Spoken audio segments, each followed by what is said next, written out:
listening to the Michael Yaffee program, wnsc.ucf.edu online radio. And I was just talking about an article from the former CEO of Citigroup. Yeah, right, he was kicked out. That's right, he was kicked out of Citigroup after the banking crisis. This is what he said at the end of that article. U.S. financial markets are at a unique moment in history. Without comprehensive and thoughtful reform, American leadership in a global finance could be compromised, and lingering uncertainty regarding the rules of the road could undermine economic recovery and growth. To restore confidence, U.S. policymakers need to create a muscular super regulator and promote market-based valuations for financial company balance sheets. A muscular super regulator. Well, we got the members in Congress doing that, like Barney Frank. And Barney Frank said of Fannie Mae and Freddie Mac in 2003, when Bush was trying to regulate them because he saw the crisis coming ahead. Exactly. This is Barney Frank, who's trying to fix the problem now. This is what he said about Fannie Mae in 2003. These two entities, Fannie Mae and Freddie Mac, are not facing any kind of financial crisis.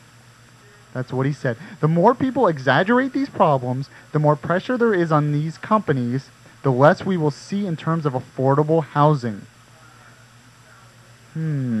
How wrong could you possibly be? He failed to see the problem coming ahead, failed to reform them. Why? Because he wanted affordable housing for those in his constituency, even if they could not afford it.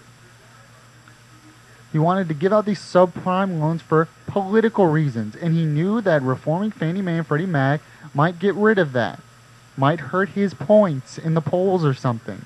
He did it for political reasons, and now the same people, like the CEO of Citigroup and Barney Frank, the Housing Committee Chairman, the Housing Banking and Finance Committee Chairman, think they know what to do to fix it. I say no. I say, how about we try somebody new?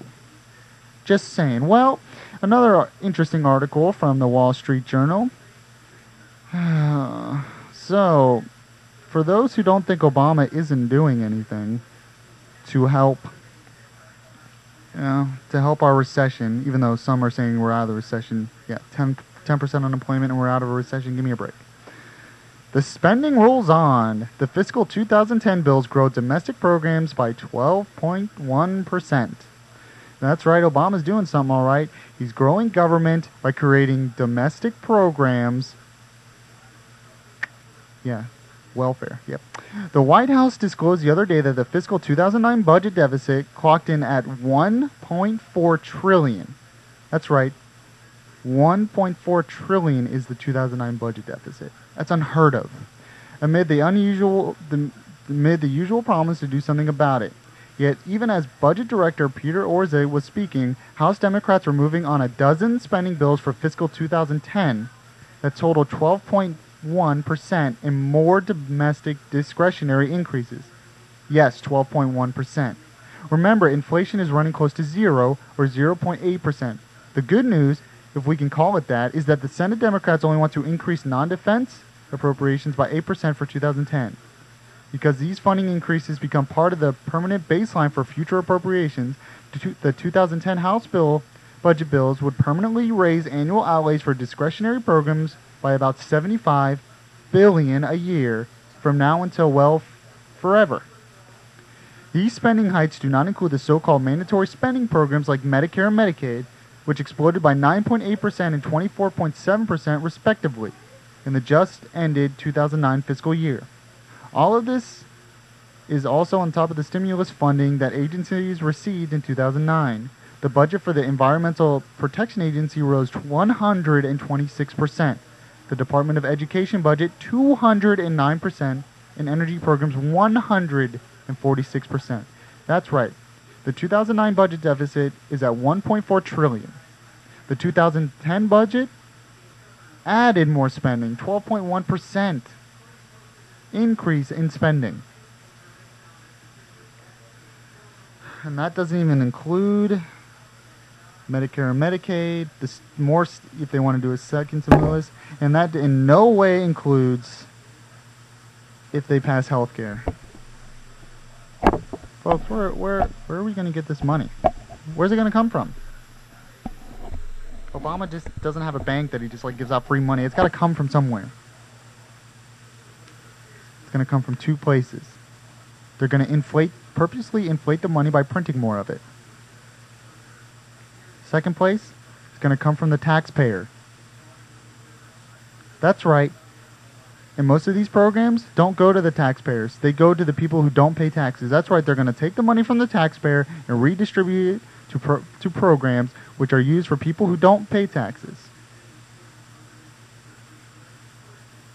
House Republicans on the Budget Committee added up the 2009 appropriations, the stimulus funding, and 2010 budgets and found that federal agencies will, on average, receive a 50% increase in appropriated funds from 2008 to 2010.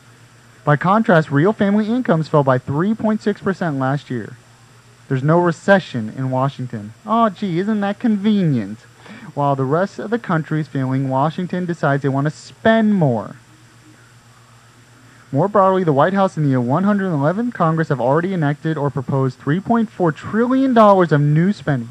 That's right, $3.4 trillion of new spending through 2019 for things like healthcare plan, cap and tax, that's cap and trade, which is the whole climate change, global warming nonsense legislation, and the Children's Health Bill passed earlier this year. Very little of this has been financed with offsetting spending cuts elsewhere in the budget. Throughout the era of Republican rule in Washington, we saw GOP lawmakers for their overspending and earmarks, and so did Nancy Pelosi and other congressional Democrats. So how did their records compare? From 2001 to 2008, the average annual increase in appropriations bill came in at 6.4%. or about double the rate of inflation. And this Congress spending is now growing 6 times faster than inflation. That's right, the same people in Congress who were complaining about the Republicans spending too much are spending 6 times the amount of inflation. Oh, and it gets better. And here's the kicker. Mr. Obama's 10-year budget forecast predicts that the budget deficit will fall in future years, in part because federal spending on discretionary programs will grow at less than the rate of inflation. But spending is already up 8%, including defense, in the first year alone. For a laugh-out-loud moment on all of this, we recommended yesterday's performance by New York Senator Chuck Schumer on NBC's Meet the Press. Mr. Schumer declared that Barack Obama and we Democrats, this is counterintuitive but true, are really trying to get a handle on balancing the budget, and we're making real efforts to do it. Counterintuitive? He said this 4 days after Senate Democrats lost a vote to add $250 billion to the deficit for doctor payments without any compensating spending cuts.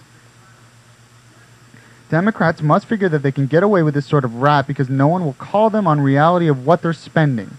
And they're probably right about the press corps that has ignored the spending boom since Democrats took over Congress in 2006. Meanwhile, the spending machine rolls on, all but guaranteeing monumental future tax increases. That's right. So the Democrats are going to spend more, and they don't really care because they think if they raise taxes, they'll get the money.